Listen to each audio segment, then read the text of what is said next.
Welcome to Thriller Recaps. Today, I am explaining the movie, Even Lambs Have Teeth, explaining every scene as it happens. Watch till the end, and please like, share, and subscribe if you enjoy this. In the middle of nowhere, Sloane and Katie were with a group of other teenagers playing a game. At first, Katie didn't want to join, but Sloane convinced her. She grudgingly joined but refused to do drugs with the others. However, soon, they all got high. Sloane and Katie went back home to Katie's mom, excited about their upcoming shopping trip to New York City next month. Katie's mom came into the girls' room to ask about the organic farm they planned to work on. She seemed impressed by their choice. The next day, the girls prepared for their journey to the farm. Their uncle, Jason, offered to take them to his place. On the way, Sloane talked with Jason, asking about his relationship status and his job.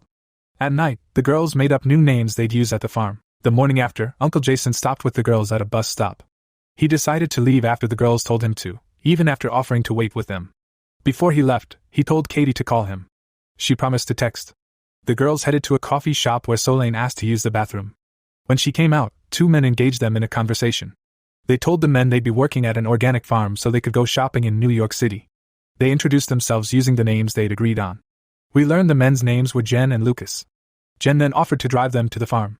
Katie at first refused but had no choice when Sloane decided to go with the men. Instead of stopping at the farm, the men drove past it. Sloane noticed this and immediately spoke.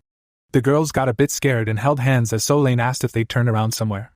The men then drove the girls to their home. Jen convinced the girls that the farmers came there, and he just wanted to get them acquainted with the area. Soon, an old woman walked out and offered them pie and tea. She promised to walk the girls to the farm after they had tea. The girls walked in, still cautious of their surroundings. They, however, decided to have the pie and tea with the old lady. Uncle Jason messages Katie, asking if she's alright. She replies affirmatively. The old lady serves them, and they dig in almost immediately. Soon, the men walk in, and the girls realize the pies were drugged. Before the drug affects them fully, the girls run out. The men chase after them and successfully catch up with the girls as they pass out due to the drugs. The day after, the girls wake up to find themselves chained in a container, naked in the woods. They begin to panic as they scream, hoping someone would hear them. Gene screams with them sarcastically, and tells them no one can hear them as they're in the middle of nowhere. He tells them things would happen, and they should get used to it. He tells them to be comfortable with where they are and provides an outdoor shower for them. Days later, the girls, now calmer, get a visit from an old man who asks to look at them. He apologizes to them, saying it's his job to make sure they're healthy. He tells Katie Jason has been texting her and decides to reply to the text himself. He then asks for their real names, and Katie confesses. Another man joins Gene and the girls, pretending to be their rescuer. He begins to laugh as he notices the girls feeling safe with him. Gene locks the girls in a trailer while the man does the do with Katie. He comes out minutes later, smiling to himself. After he leaves, Sloane goes to meet Katie, who's in tears and shivering. In Jason's house, he sees the message from Katie saying everything is fine. He then begins to worry as she uses the same code she'd used for their first text. He feels it's suspicious, but his girlfriend assures them they're fine. Days later, another man asks for Sloane. He beats her when she resists, then uses a cigarette but to burn her belly button before doing the do with her. Still worried, Jason tries to reach out to the girls. Still in the woods, the girls are facially covered with black bags as a man with a pig's mask approaches them. As he reaches their side, the bags are removed, and the pig-headed man points at Sloane. He takes her into one of the containers and does the do with her. Once he leaves, Katie finds Sloane in tears with the pig's mask over her head. Jason goes to report the missing girls to the sheriff. The sheriff tries to pacify him, but Jason tells him he thinks they've been taken. The sheriff promises to do something about it, and tells him to go home and rest. Back in the woods, Gene and his men plan to get rid of Katie and Sloane and find another victim. Meanwhile, Jason goes to the coffee shop where Katie and Sloane were last seen. The man tells Jason some men had picked the girls up and describes how they looked and the vehicle they came in. Soon, Sloane and Katie begin to plan their escape as Sloane tells Katie the men are planning to kill them. Not long after, Gene and his men drive into town to get more girls. They leave one of the men with the girls, and Sloane manages to seduce him. She pretends like she'd kiss his neck but instead ends up biting him to death.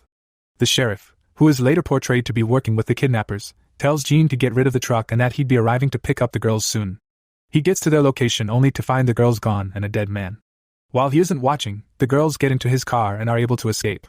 They then head to a convenience store to get axes, nails, tennis balls, and other materials they plan to use in murdering the men. The man at the counter seems shocked but decides to work with them. They ask for Burris, one of the men who'd kidnapped them.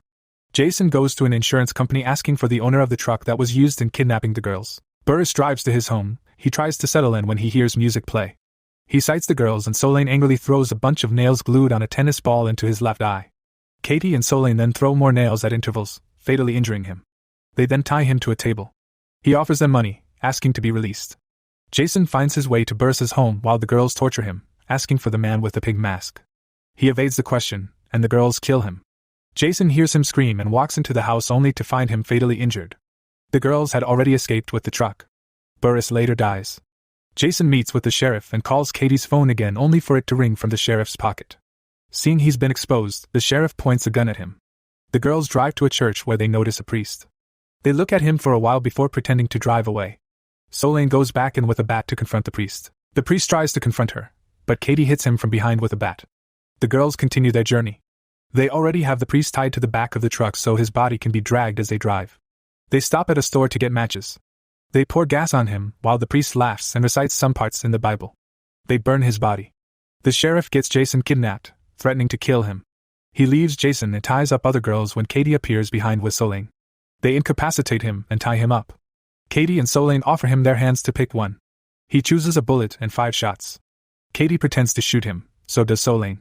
They continue toying with him till they get to the last shot. They trick him again, and when he tries to apologize, Katie shoots him in the head before getting the other girls who had been kidnapped to free Jason. The old woman from earlier, all alone at home, suddenly slumps after taking a glass of wine.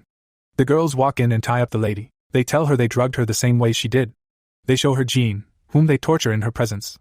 Using a bat, they break Jean's legs before hitting him hard multiple times till he dies. The woman promises to kill them. They will her to Lucas, her other son, who begins to apologize and confess he wasn't interested in kidnapping them. They give him a bat and tell him to hit his mother with the bat, threatening to kill him if he doesn't. Lucas refuses to do so and he gets shot, faking the scene to make it look like suicide.